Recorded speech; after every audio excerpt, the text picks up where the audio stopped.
Anti inflammatory drugs. হ্যাঁ, দেখ নামটা কোত্থেকে এসছে। আমি ওই জন্য ব্লু করে দিয়েছি কালারটা। Non steroidal anti inflammatory drugs. So basically by name we can understand that these drugs are anti-inflammatory drugs. Okay, very common drugs. Basically আমরা আমাদের ডে টু ডে ক্লিনিক্যাল প্র্যাকটিসে যে 10-15টা ড্রাগ রেগুলার লিখতে হবে, হ্যাঁ, যে 10-15টা ড্রাগের ছাড়া your clinical practice will be tough, সেই ড্রাগগুলোই এটা। যেমন খুব কমন ডাইক্লোফেনাক, ভবেরান, okay, aceclofenac, Zerodol P, okay, Dynapar AQ, aspirin we use in heart disease, okay, so paracetamol all these most clinically used drugs are non-steroidal anti-inflammatory drugs. কেন non-steroidal কথাটা বলা হলো? কারণ স্টেরয়েডও আমরা জানি anti inflammatory, okay, so two differentiate we are saying that these drugs are anti-inflammatory acting just like steroids but non-steroidal in clinical or molecular structure. Okay, কোথা থেকে এলো দেখো, বেসিক্যালি ইন ইংল্যান্ড আমরা জানি উইলো ট্রি, হ্যাঁ, উইলো গাছ ইংল্যান্ডের বা স্কটিশ ওয়েলসের উইলো ট্রি এর বার্ক থেকে প্রথম এই স্যালিসাইলিন এই কম্পাউন্ডটা পাওয়া গেছিল, first discovered in the bark of the willow tree and this salicylene was found to be effective in the treatment of rheumatic fever, okay, and rheumatoid arthritis.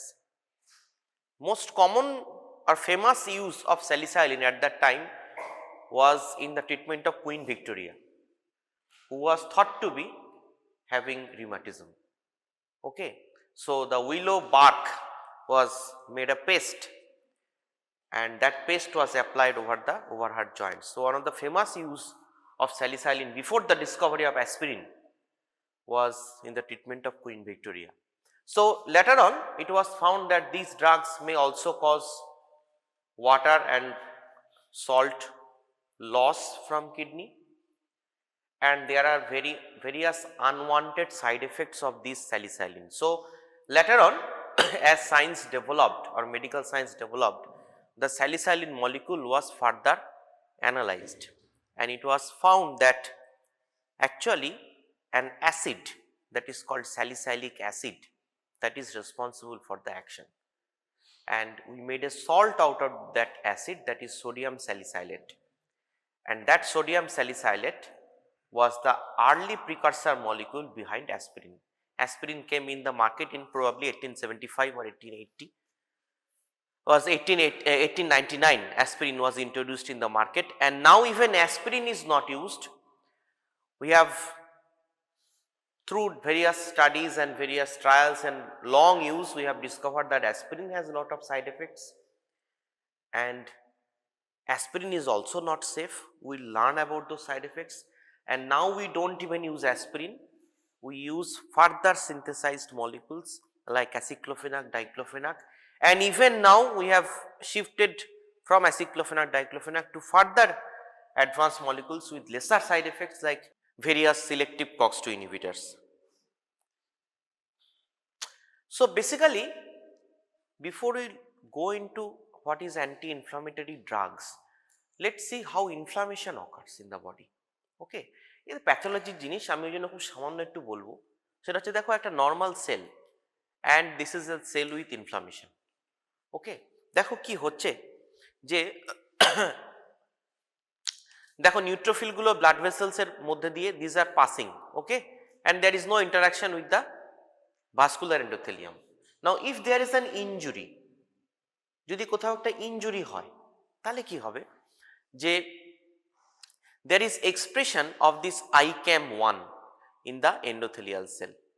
Okay, ICAM ki intracellular adhesion molecules, the cells release that after inflammation, and these intracellular adhesion molecules, they gets bound with these neutrophils or leukocytes, and then see there is a bonding between, এখানে নেই বন্ডটা, এখানে দেখো bonding তৈরি হলো, যখন bonding তৈরি হলো two things happens, there is release of inflammatory mediators, for example like interleukin, and there is diapedesis and migration, you see, from intracellular to extracellular space, and there is inflammatory cytokine release here also.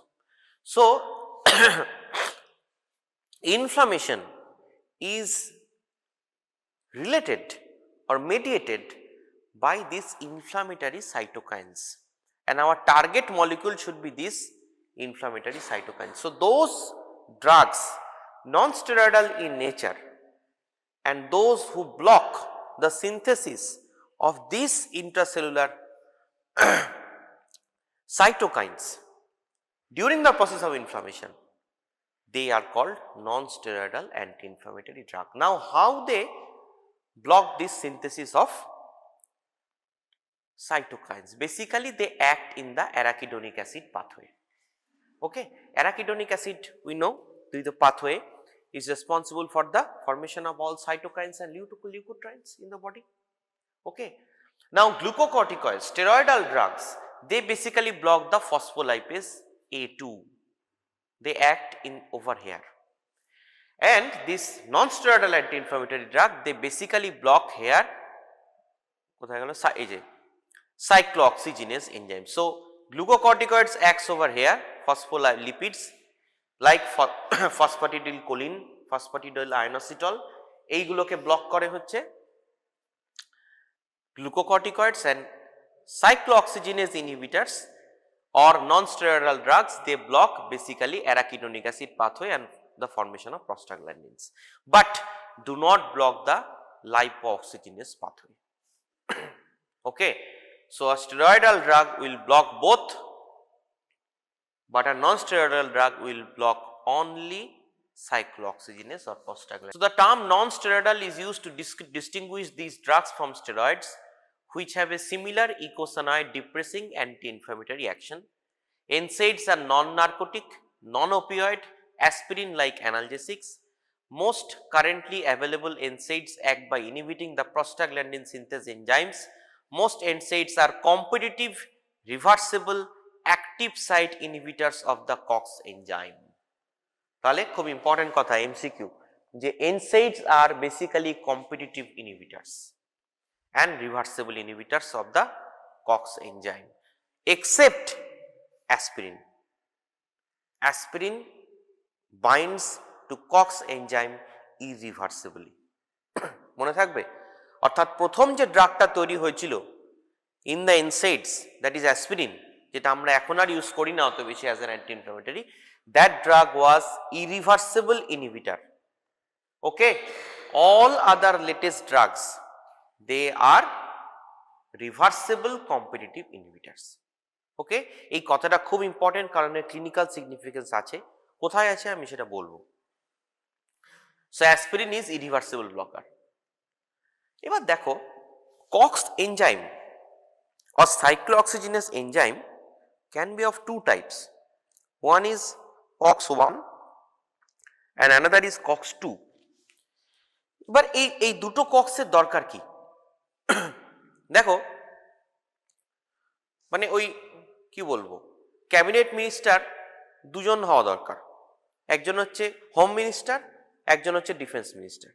এটা কি হয় যে যেই home minister যুদ্ধ হচ্ছে সেই আবার ডিফেন্সও দেখছে, আবার যে ডিফেন্স দেখছে সেই হোম মিনিস্ট্রি সামলাচ্ছে? এ তো হয় না, দুটো ডিফারেন্ট জায়গা। ডিফেন্স হচ্ছে একটা আর্জেন্ট ডিসিশন নেওয়ার দরকার, that is part of defence, and home হচ্ছে daily running of the centre. Okay, এই COX-1 and 2 is like that. COX-1 is for housekeeping, মানে আমরা জানি গ্যাস্ট্রোইন্টেস্টিনাল ট্র্যাক্টের একটা মিউকোসাল লাইনিং থাকে, স্টমাকে থাকে না, দ্যাট মিউকোসার ব্যারিয়ারটাকে যাতে মেনটেন করা যায়, কে দেখবে? COX-1 সাইটোকাইন দিল।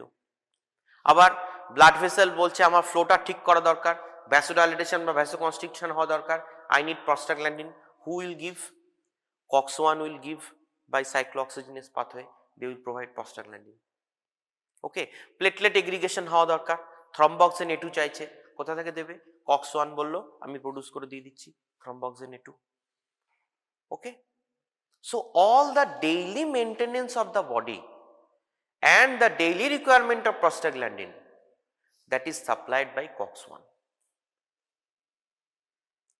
On the other hand, when there is a injury to the body, when there is inflammation, when there is pain in the body due to injury, when there is fever and there is sudden increased requirement of prostaglandin, then COX-2 comes, and COX-2 says, okay, you need higher dose of higher requirement of prostaglandin, I am supplying it.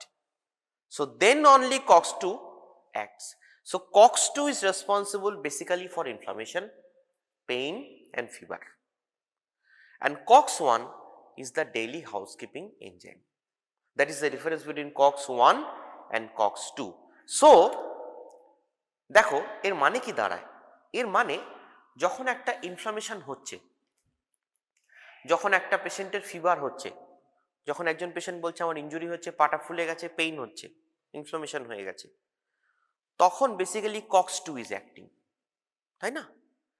So target drugs should be targeting COX-2 and not COX-1, right? That is our target.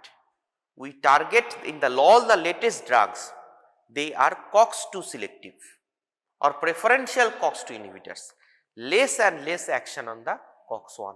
On the other hand, the earlier drugs like aspirin is basically targeted to both more COX-1 than COX-2. That's why aspirin is no longer used in modern medicine as an analgesic, anti-inflammatory and antipyretic. We basically limit its use in cardiovascular disease. That is the reason, because aspirin is targeting COX-1 and less to COX-2.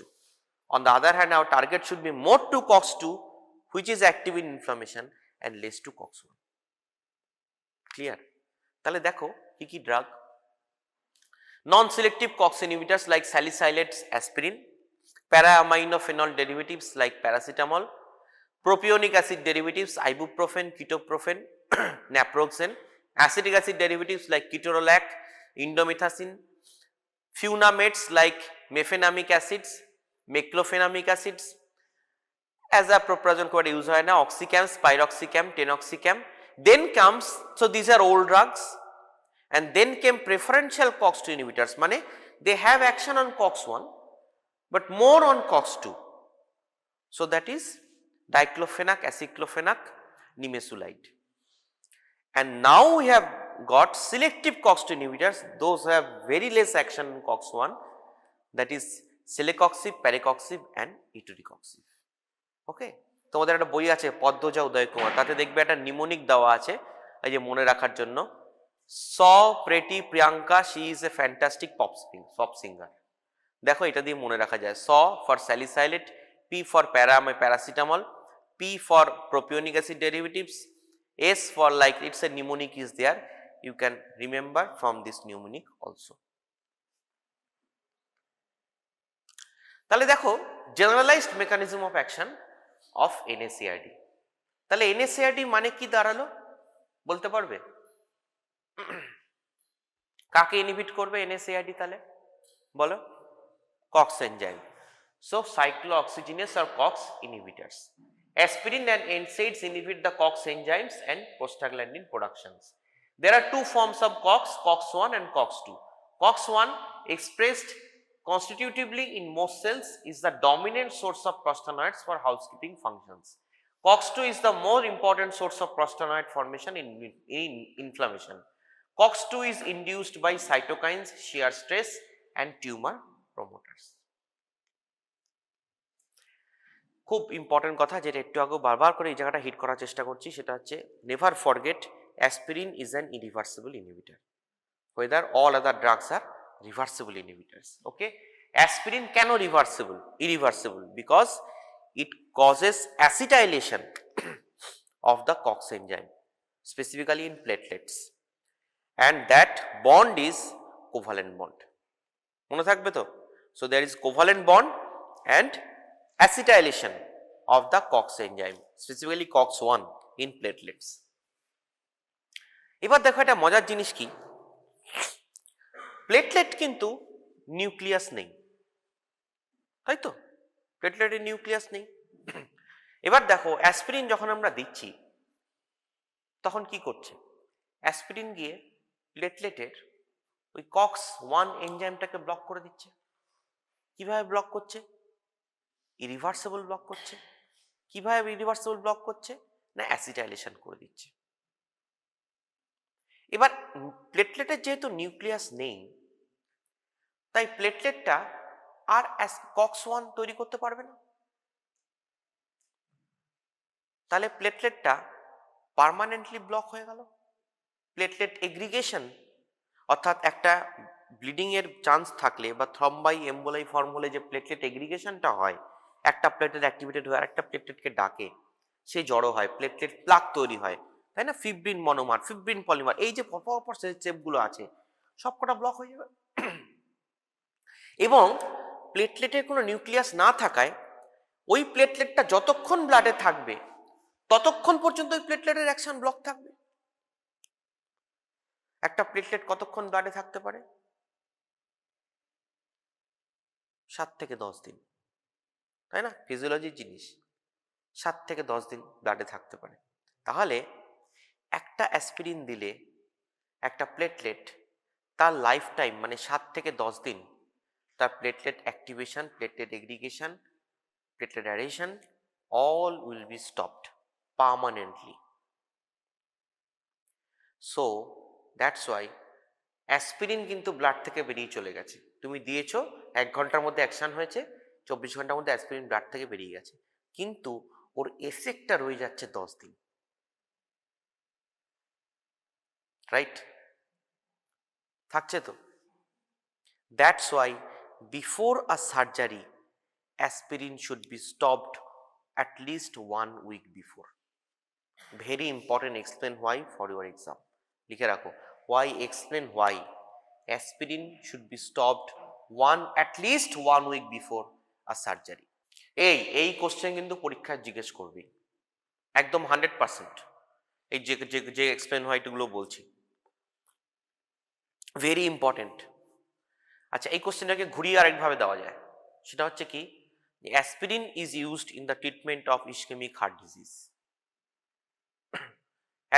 Aspirin is used, specifically low dose aspirin is used in the treatment of ischemic heart disease or in the treatment of myocardial infarction or in the treatment of myocardial infection. Myocardial infarction যখন হয় অর্থাৎ heart attack হয়, আমরা বলি না পেশেন্টকে হসপিটালে 2 ঘন্টার মধ্যে নিয়ে আসুন, আর আসলেই জিভের তলায় সরবিট্রেট দিয়ে দিন, আর কি দেয়, আর দেয় অ্যাসপিরিন। একটা দেয় সরবিট্রেট আর একটা দেয় অ্যাসপিরিন। কেন? Because of this antiplatelet action in low dose aspirin. Okay, এই কোশ্চেনটা ঘুরিয়ে আরেকভাবে দেওয়া যায় খুব সহজভাবে, সেটা হচ্ছে low dose aspirin has antiplatelet action. Low dose aspirin has antiplatelet action, তিনটেরই অ্যান্সার একই, low dose aspirin has antiplatelet action. অ্যান্সারটা কি হবে দেখো, aspirin reduces the risk of serious vascular events in high risk patients. Irreversible acetylation of platelet COX results in inhibition of platelet function until sufficient numbers of new platelets are released. মানে যতক্ষণ না পর্যন্ত নতুন platelet তৈরি হচ্ছে ততক্ষণ পর্যন্ত যে প্লেটলেটটা ব্লক হয়ে গেছে তার ব্লকেজ থাকবে। ওকে, তার মানে নিউ টার্নওভার হতে কতক্ষণ নেবে, 7 থেকে 10 দিন। তাহলে অ্যাসপিরিনের effect will persist for 7 to 10 days.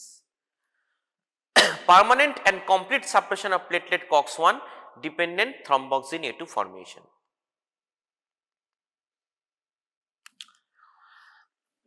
দেখো কি বলছে এখানটা, খুব সুন্দর যে লিখেছে, দেখো বলছে daily low dose aspirin is used as an anti-thrombogenic agent for both prophylaxis and post-event management of acute coronary syndromes and ischemic stroke. মানে ischemic heart disease, IHD, myocardial infarction and ischemic stroke. এই all কেসে আমরা low dose aspirin Dev. Recall that aspirin is antithrombogenic because of its irreversible inhibition of COX, which prevents platelet from biosynthesizing thromboxane A2.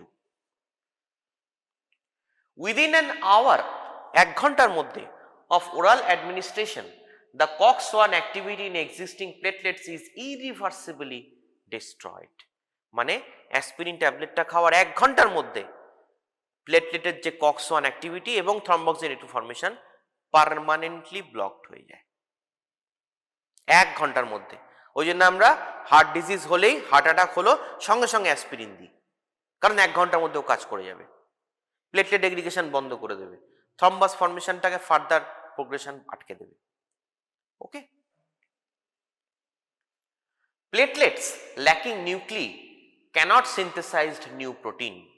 Therefore, the irreversibly acetylated COX-1 enzymes cannot be replaced by freshly synthesized proteins, and the platelets cyclooxygenase activity is irreversibly inhibited for their circulating lifetime about 10 days.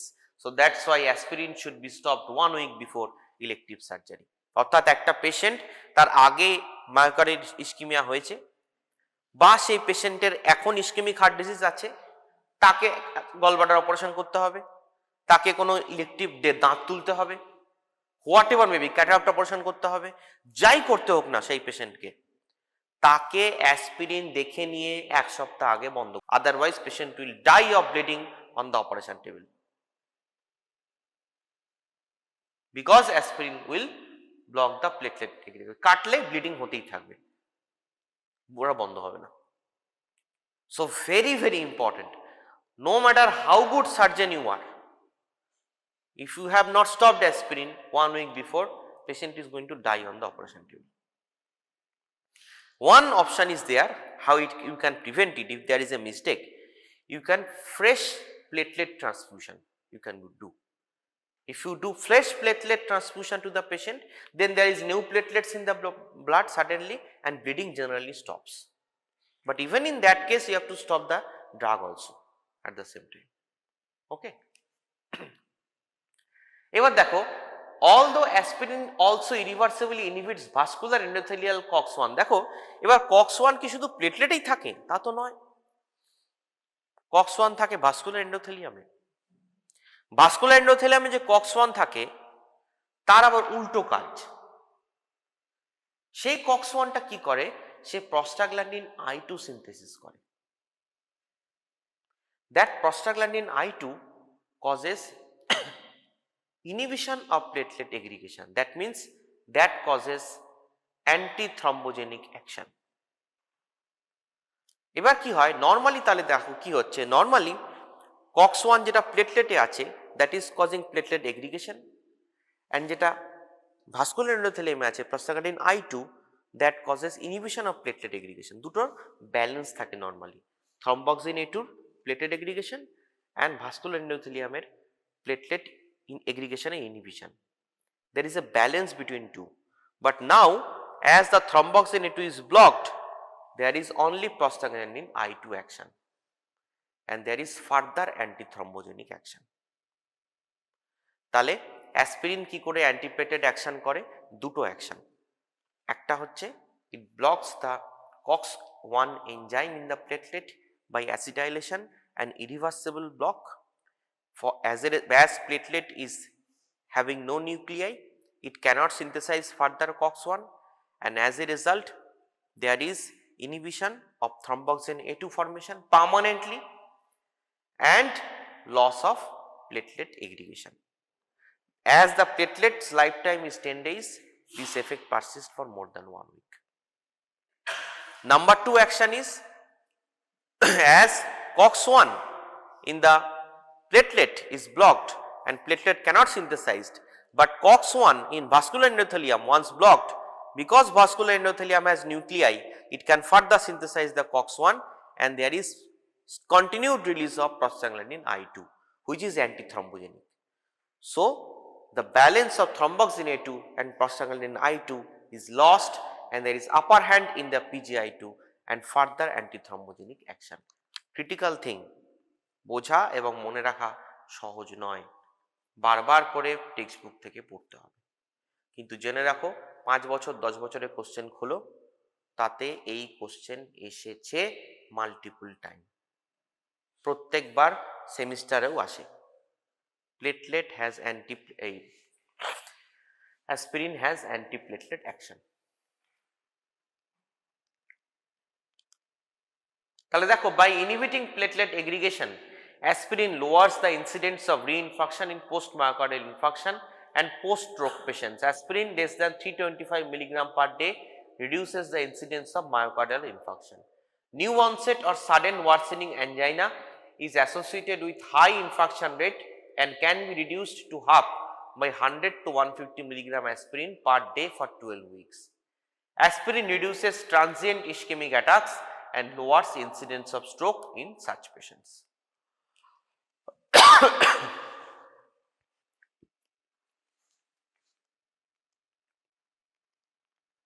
তাহলে এটা তো গেল irreversible blocker of cyclooxygenase, তাই তো। Aspirin basically আমরা তো use করছি না, যেটা বললাম। এখন নর্মাল একটা পেশেন্টের ফিভার হলো, আমরা কি অ্যাসপিরিন দিই? এখন দিই না, প্যারাসিটামল দিই। কারো পেইন হলো প্রচন্ড, অ্যাসপিরিন দিই? ডাইক্লোফেনাক দিই, তাই না, অ্যাসিক্লোফেনাক দিই। কেন দিই? কারণ aspirin has lot of side effects because of its COX-1 activity. আমরা আজকে কি প্রেফার করব? আমরা দেব সিলেক্টিভ COX-2, যেমন অ্যাসিক্লোফেনাক, ডাইক্লোফেনাক, বা preferential COX-2 like aceclofenac, diclofenac, and selective COX-2 like etoricoxib. দেখো, সিলেক্টিভ ইনহিবিশন অফ COX-2 কি? Selective inhibitors of COX-2 were developed based on the hypothesis they would afford efficacy similar to NSAIDs with better GI tolerability. অর্থাৎ side effect কম হবে, expectation ছিল। Reality কি তাই? প্রথম marketed হয়েছিল সেভাবেই, যে এই ড্রাগের কোনো সাইড এফেক্ট নেই। কিন্তু দেখা গেল যখন লং টার্ম ইউজ হলো, দেখা গেল যে না, এক্সপেকটেশন রিয়েলিটিকে ম্যাচ করলো না। কোথায় করলো না? দেখো, চার্ট দেখলে বুঝতে পারবে।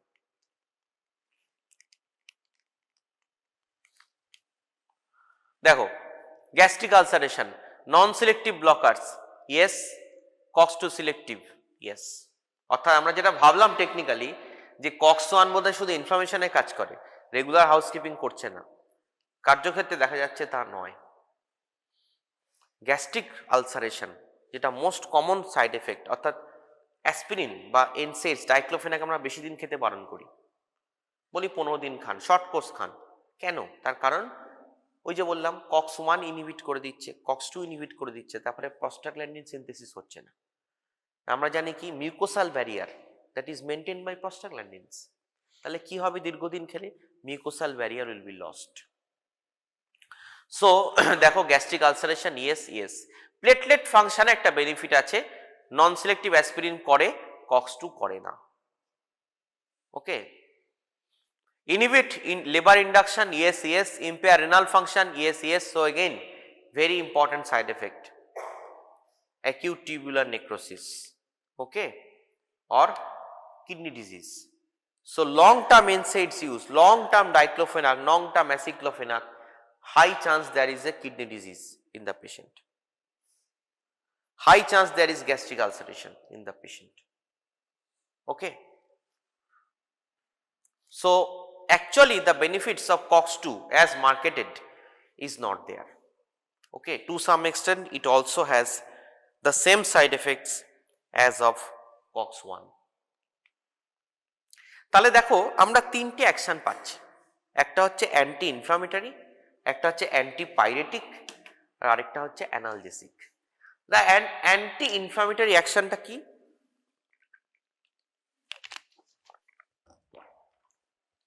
The decrease in prostaglandin E2 and prostacyclin reduces vasodilatation and indirectly edema. That is the main function, anti-inflammatory action. এবার দেখো, integumental pains মানে pains arising from muscle, joints, okay, bones, headache, this kind of pain, that is inflammation is related to which they are mainly the kind of pain where we will give NSAIDs. Visceral pain মানে একজনের পেটে ব্যথা, লাংসে ব্যথা, chest থেকে respiratory tract থেকে ব্যথাটা আসছে, visceral pain, those pains are not relieved by NSAIDs. You have to give antispasmodic or opioid analgesics. Okay, so only integumental pains NSAIDs are effective. আরেকটা কি NSAIDs এর বেনিফিট কি opioids এর থেকে? Opioid analgesics like fentanyl, morphine, they are more powerful analgesic than NSAIDs, but they have a problem. Opioid analgesics will cause tolerance and dependence.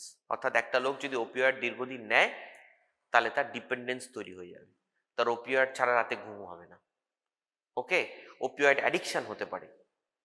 Okay, so opioid analgesics are much powerful than NSAIDs, no doubt.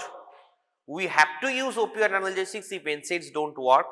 অর্থাৎ তুমি NSAIDs দিলে patient তাতেও বলছে আমার ব্যথা করছে, you have to give opioids, but opioid analgesics comes with the problem of tolerance and dependence, which NSAIDs doesn't have. একটা লোকের ডাইক্লোফেনাক খেয়ে তার উপর অ্যাডিকশন কোনোদিনও হতে পারে না। ওকে, that is the advantage of NSAID over opioid, but it's an weaker analgesic. আরেকটা কি অ্যান্টিপাইরেটিক অ্যাকশন, এটা ধরা হয় যে হাইপোথ্যালামাসে যখন পাইরেক্সিয়া হয় মানে ফিভার হয় তখন হাইপোথ্যালামাসে প্রস্টাগ্ল্যান্ডিনের লেভেলটাকে কমিয়ে দেয়। Okay, this drugs as a result what happens, the fever threshold is increased, so there is fall in body temperature. Okay, so 3 actions of NSAIDs, one is anti-inflammatory, one is analgesic, and one is antipyretic. Okay, তাহলে কি কি জিনিস জানলাম? NSAIDs as antipyretic, analgesic and anti-inflammatory, and aspirin as antithrombogenic. এই দুটো হচ্ছে main action of NSAIDs। তাহলে কোথায় কোথায় NSAIDs দেওয়া যাবে? দেখো, all arthritis like rheumatoid arthritis, কারণ কি বললাম ইন্টেগুমেন্টাল পেইন থেকে কাজ করবে, মাসল জয়েন্ট থেকে আসছে, rheumatoid arthritis, osteoarthritis. Okay, all arthropathies like ankylosing spondylitis. Okay, then fever. Okay, you can give. Then patent ductus arteriosus, এটা ইন্ডোমেথাসিন দেয়, পরে আমরা ইন্ডোমেথাসিন আলোচনা করব। Acute gouty arthritis, dysmenorrhoea. Okay, all this cases we can use NSAIDs। আর কোথায় দেওয়া যেতে পারে? যেটা বললাম, পেটেন্ট ডাক্টাস আর্টেরিওসাস, ইন্ডোমেথাসিন, আর ischemic heart disease, aspirin in low dose. ওকে,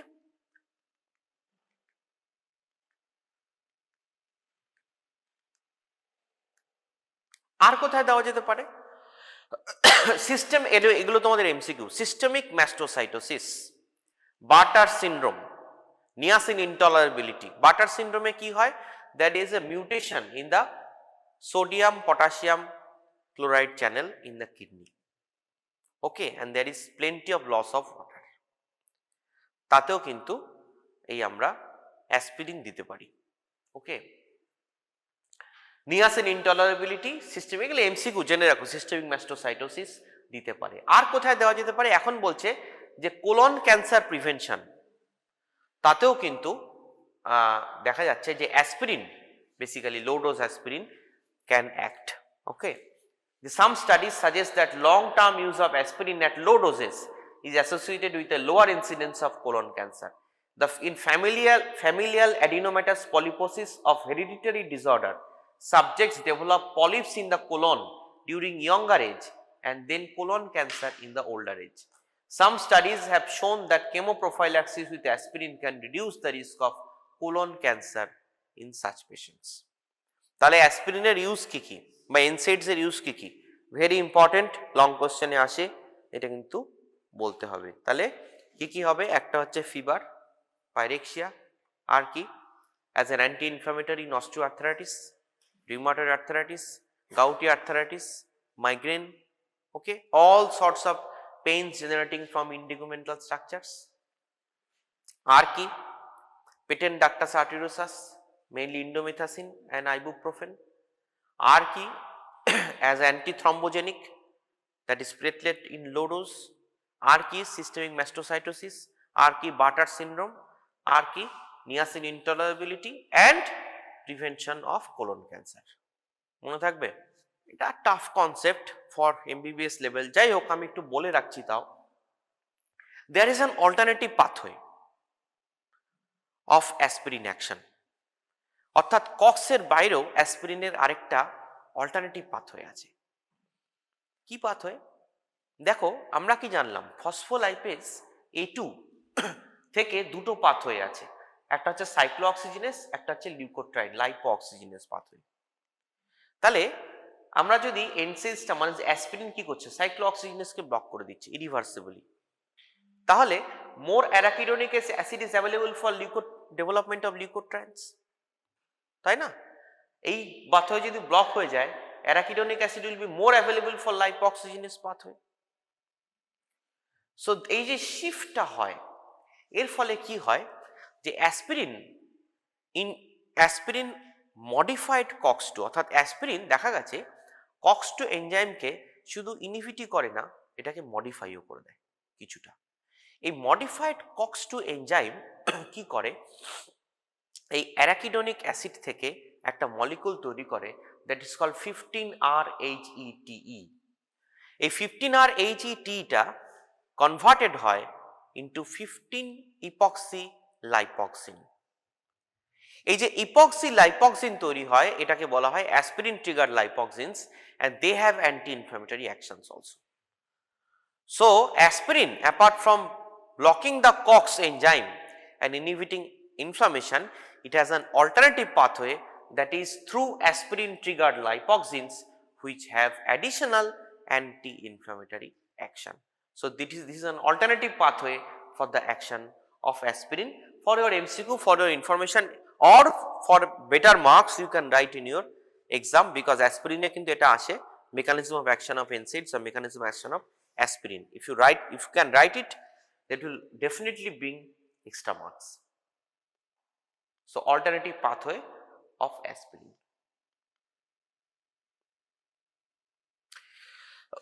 তাহলে দেখো সাইড এফেক্ট কি, ভালো ভালো কথা তো হলো, খারাপ কথাটা কি, সাইড এফেক্ট কি?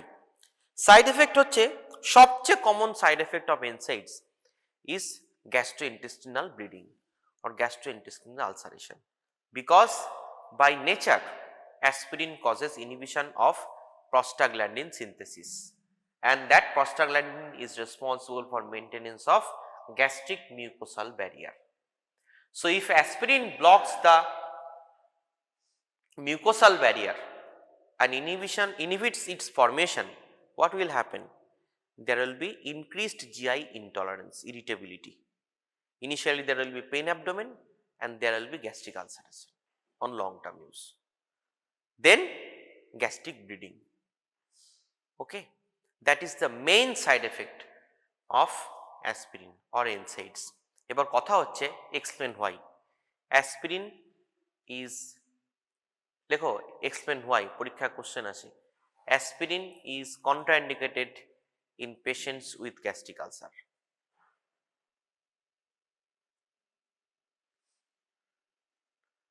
In patients with gastric ulceration. ওকে, পড়বে তোমাদের বই থেকে, যেটা কি বললাম, গ্যাস্ট্রিক মিউকোসাল ব্যারিয়ারটাকে ইনহিবিট করে দেয়। এটাকে বলা হয় কি, NSAIDs induced gastropathy. NSAIDs induced gastropathy কি হয়? Including dyspepsia, gastrotoxicity, subepithelial damage and hemorrhage, gastric mucosal erosion, frank ulceration and gastric mucosal necrosis. দেখো, এখানে একটা জিনিস জানতে হবে আমাদের, আয়ন ট্র্যাপিং কি। ওকে, দেখো অ্যাসপিরিন কি বলছি আমরা, স্যালিসাইলিক অ্যাসিড। তাহলে অ্যাসিড যদি হয়, এর পিএইচ কি হবে, কম না বেশি? কম, তাই তো? আচ্ছা, তাহলে এবার ধরো একটা লোক অ্যাসপিরিন খেলো বা স্যালিসাইলিক অ্যাসিড খেলো, হলো ওরালি, স্টমাকে যাবে। স্টমাকের পিএইচ কি, অ্যাসিডিক না বেসিক? অ্যাসিডিক। তাহলে an acidic pH and acidic drug will it remain ionized or non-ionized? Non-ionized. Non-ionized হলে অ্যাবজর্পশন হবে না হবে না? হবে, তাই তো? তাহলে কি হবে? স্টমাকে গেল, অ্যাসিডিক ড্রাগ, অ্যাসিডিক পিএইচ, আনআয়োনাইজড রইল ও মিউকোসাল ব্যারিয়ার দিয়ে অ্যাবজর্ব হয়ে গেল। গ্যাস্ট্রোইন্টেস্টিনাল ট্র্যাক্ট দিয়ে তো যাবেই, পোর্টাল ভেন দিয়ে গিয়ে ঢুকবে, লিভার দিয়ে যাবে। তার আগেই যেহেতু একটা ভালো মিডিয়াম পেয়ে গেল, ও সঙ্গে সঙ্গে মিউকোসাল ব্যারিয়ার দিয়ে ঢুকে গেল কিছুটা। এবার দেখো মিউকোসাল ব্যারিয়ার দিয়ে যখন ঢুকলো, তখন মিউকোসাল ব্যারিয়ারের ভেতরে অ্যাসিডিক না অ্যালকালাইন? Alkaline pH. তাহলে অ্যালকালাইন মিডিয়ামে চলে এলো, তখন ড্রাগটা আয়োনাইজ থাকবে না নন আয়োনাইজ থাকবে? আয়োনাইজড হয়ে যাবে। আয়োনাইজ যদি হয়ে যায় তখন ওখান থেকে বেরোতে পারবে না, আর তো অ্যাবজর্পশন হবে না। তাহলে কি হবে? ট্র্যাপড হয়ে যাবে ওখানে। এই যে ঘটনাটা ঘটলো এটাকে বলে আয়ন ট্র্যাপিং। তাহলে যখন আয়ন ট্র্যাপড হয়ে যাবে ড্রাগটা, there will be permanent damage in the mucosal barrier. Clear? Huh? That's why gastric mucosal barrier loss is more profound than anywhere else in the body. এই ঘটনাটার জন্য, এই কারণেই aspirin or NSAIDs causes gastric intolerability as a side effect more than any other side effect. 20% of the total hospital admission in India because of gastric ulceration is related to NSAID use. কারণ দুঃখের ঘটনা এটাই যে এত কিছু ঘটনা এবং schedule age, prescription ছাড়া দেওয়া যাবে না, সব কিছু ঘটনার পরেও একটা লোক যখন একটা দোকানে গিয়ে বলবে যে আমাকে একটা ব্যথার ওষুধ দিন, তো দোকানদার কিচ্ছু না জেনে কিচ্ছু না বুঝে একটা পাতা কেটে 4টে ডাইক্লোফেনাক দিয়ে দেবে। আবার সঙ্গে জিজ্ঞেস করবে গ্যাসের ওষুধটা নেবেন না, ওটাও দেওয়া যায় না প্রেসক্রিপশন ছাড়া। যার ফলে আমাদের দেশে এই প্রবলেম, হাজার হাজার লোক ব্যথা হচ্ছে, তখনই ডাক্তারের চেম্বারে যাবে যখন আসে হাঁটতে পারবে না, এবং এক্সপেক্ট করবে তুমি তাকে 15 দিনের মধ্যে দাঁড়া করে দেবে। কিন্তু তখন ইউরিয়া ক্রিয়েটিন করে দেখছো কিডনি ড্যামেজ হয়ে গেছে, এনসিএস দিতে পারবে না, কারণ গ্যাস্ট্রিক আলসারেশনই তোমার কাছে এসছে। ওপিওয়েডস দিতে পারবে না, ডিপেন্ডেন্স হয়ে যাবে। আবার কন্ট্রাইন্ডিকেটেড ইন রেনাল ডিজিজ, কোথায় যাবে? তো আনফরচুনেট যে আমাদের দেশে এইভাবে র্যাম্প্যান্ট ডাইক্লোফেনাক দিয়ে দেওয়া হচ্ছে, টিভিতে অ্যাড দেওয়া হচ্ছে diclofenac. Okay, most unfortunate, but this is the reality. It will cause gastric ulceration because it causes there is ion trapping. অর্থাৎ এই আয়োনাইজড নন আয়োনাইজডের খেলা যেই স্টমাকে যাবে সঙ্গে সঙ্গে হবে। আরেকটা কি প্রবলেম হবে? ফর এক্সাম্পল অ্যাসপিরিন আমরা জানি অ্যান্টিপ্লেটেড অ্যাকশন আছে, তাহলে মিউকোসাল ব্যারিয়ারটা যদি লস হয়ে যায় অ্যান্ড দেয়ার ইজ অ্যান্টিপ্লেটেড অ্যাকশন, মানে প্লেটলেট এগ্রিগেশনও হচ্ছে না, এই লসটা হতে হতে একটা সময় যদি আলসারেশন হয় তাহলে আলসার সাইড থেকে ব্লিডিং শুরু হবে।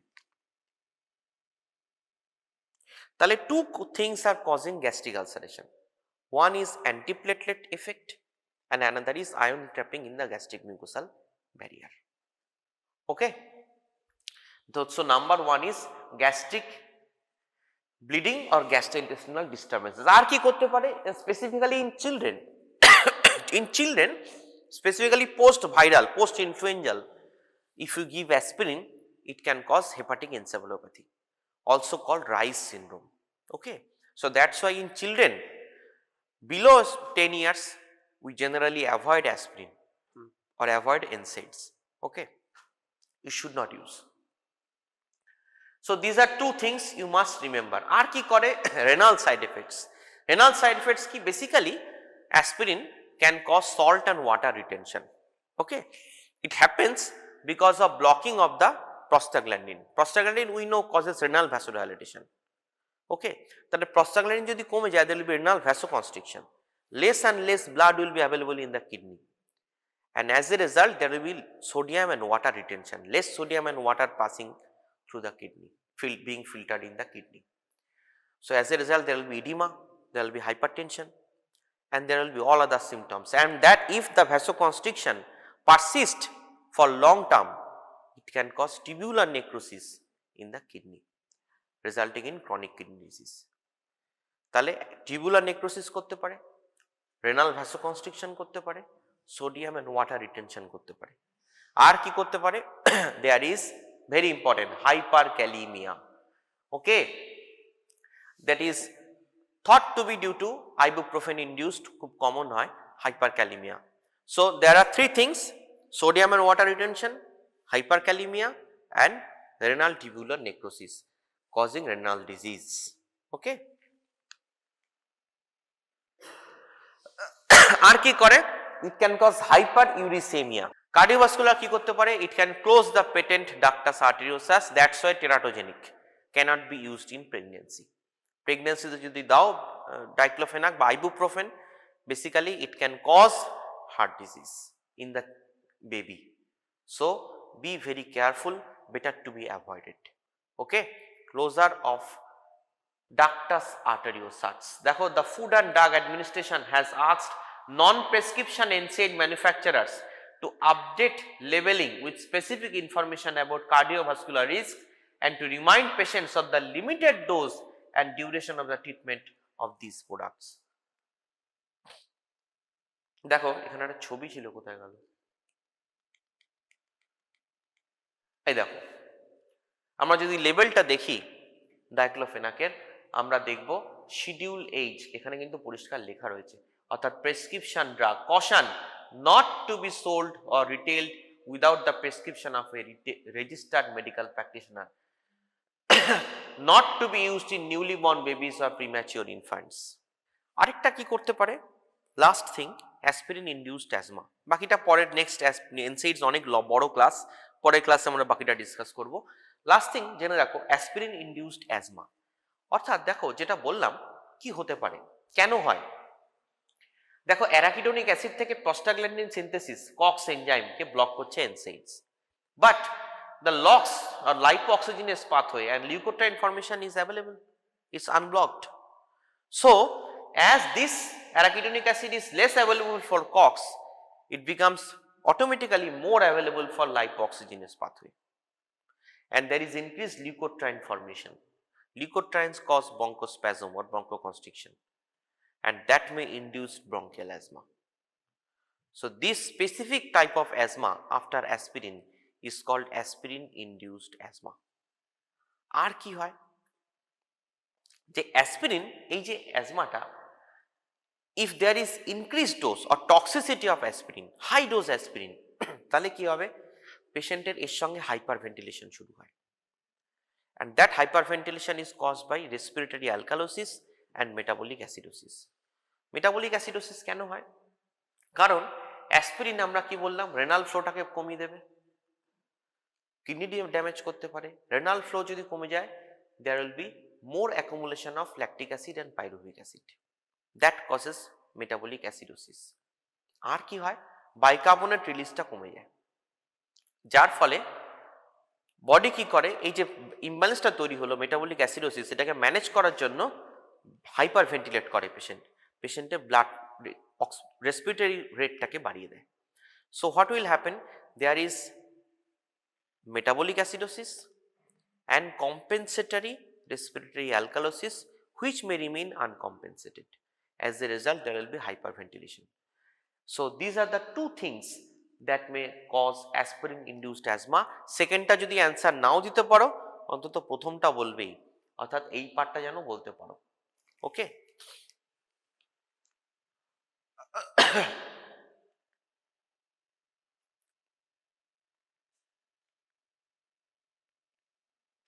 এছাড়া কিছু নন স্পেসিফিক সাইড এফেক্টস আছে, CNS a headache, dizziness, confusion, hyperventilation, as I said in case of salicylate toxicity can cause hypersensitivity, uterus inhibition of labor, these things can happen because of definitely inhibition of labor due to inhibition of prostaglandin। দুটো জিনিস হতে পারে জেনে রাখো, একটা হচ্ছে স্যালিসাইলিজম, একটা হচ্ছে অ্যাকিউট স্যালিসাইলিক অ্যাসিড পয়জনিং। অর্থাৎ একটা পেশেন্ট তার রিউমাটিক আর্থারাইটিস আছে, তাকে তোমার উপায় নেই, তাকে তোমায় দীর্ঘদিন এনসিএস দিতেই হবে, ঠিক আছে? সাইড এফেক্ট হলে তখন ড্রাগটা চেঞ্জ করতে হবে, কিন্তু এনসাইডস তাকে তোমায় দিয়ে যেতেই হবে। এই ধরনের ক্রনিক্স যারা এনসাইডস নেয় তাদের কি হয় জানো তো, স্যালিসাইলিজম বলে একটা প্রবলেম হয়। স্যালিসাইলিজমটা কি, মানে একটা টিনিটাস হবে, কানের মধ্যে একটা ঝিনঝিন করবে, শুনতে পাবে না, হিয়ারিং লস, হেডেক হবে, ভার্টাইগো হবে, ডিজিনেস হবে, কনফিউশন হতে পারে, অল্টার্ড সেন্সেস হতে পারে, লং টার্ম ইউজে। এই প্রবলেমগুলোকে বলা হয় একসঙ্গে স্যালিসাইলিজম, টিনিটাস হতে পারে। ওকে, এটা কিন্তু কোনো মেজর কিছু নয়, এটা জেনারেলি দেখা গেছে যে ড্রাগটা বন্ধ করে দিলে কিছুদিন আবার এই স্যালিসাইলিজমটা চলে যায়। Okay, so that is salicylism. আর আরেকটা কি, আরেকটা হচ্ছে acute salicylate poisoning. In acute salicylate poisoning there will be, ওই যে বললাম, হাইপার ভেন্টিলেশন, পেশেন্ট আসবে গ্যাস করতে করতে, কি খেয়েছে জিজ্ঞেস করো, 50-100টা প্যারাসিটামল খেয়ে নিয়েছে বাড়িতে, ঠিক আছে তো, বা 100টা ডাইক্লোফেনাক খেয়ে নিয়েছে, হয়তো 50টা ডাইক্লোফেনাক বাড়িতে ঝামেলা হয়েছে খেয়ে নিয়েছে, ঠিক আছে তো। তো কে তোমার কাছে কি করে আসবে, হাইপার ভেন্টিলেট করতে করতে। কেন? কারণ যখন 100টা ডাইক্লোফেনাক কিউ খেয়ে নেবে তখন তার সিভিয়ার রেনাল ভ্যাসোকনস্ট্রিকশন হয়ে যাবে, প্রস্টাগ্ল্যান্ডিন নেই, ভ্যাসোকনস্ট্রিকশন হয়ে যাবে, কিডনিটা ড্যামেজ হয়ে যাবে, কিডনি থেকে বাইকার্বনেট কম বেরোবে, so there will be more metabolic acidosis and respiratory alkalosis, so patient will hyperventilate. Body কি করবে, অ্যাসিড বেস ব্যালেন্সটাকে মেনটেন করবে, কার্বন ডাইঅক্সাইড অক্সিজেনের ব্যালেন্সটাকে ঠিক করে, so patient will hyperventilate. Okay, এইভাবে তোমার কাছে এসে প্রেজেন্ট করবে। সো অ্যাকিউট স্যালিসাইলেট টক্সিসিটি, সেখানে কি দেবে, আর কি হবে, ডিহাইড্রেশন হয়ে যাবে পেশেন্টের প্রচুর, কারণ ওয়াটার অ্যান্ড সল্ট বেরিয়ে যেতে থাকবে, রিটেনশন হবে, হাইপার হবে, ভেন্টিলেশন হবে, hyperpyrexia, GI irritation, vomiting sometimes, haematemesis, acid base imbalance, restless, delirium, hallucination, metabolic acidosis, tremor, convulsion, coma and death due to respiratory failure and cardiovascular collapse. Treatment কি, gastric লাভাজ সবচেয়ে important, gastric লাভাজ করো, dehydration আছে IV fluid দিয়ে দাও। ওকে, আর কি দেবে, temperature control করো, মানে সিমটোমেটিক রিলিফ করো, হেমারেজিক কমপ্লিকেশন থাকলে ভিটামিন কে দাও, আইভি ফ্লুইডের সোডিয়াম, পটাশিয়াম, বাইকার্বনেট, গ্লুকোজ এগুলো দেখে দেখে ম্যানেজ করো। যেটা most important is forced alkaline diuresis with sodium bicarbonate. এটা এক্সপ্লেন হোয়াই আসে তোমাদের পরীক্ষায়, লিখে রাখো, explain why forced alkaline diuresis is done in the treatment of acute salicylate poisoning. Forced alkaline diuresis is done in the treatment of acute salicylate poisoning. কি করে, যে sodium bicarbonate ionizes salicylates making them water soluble and enhances their excretion through kidney.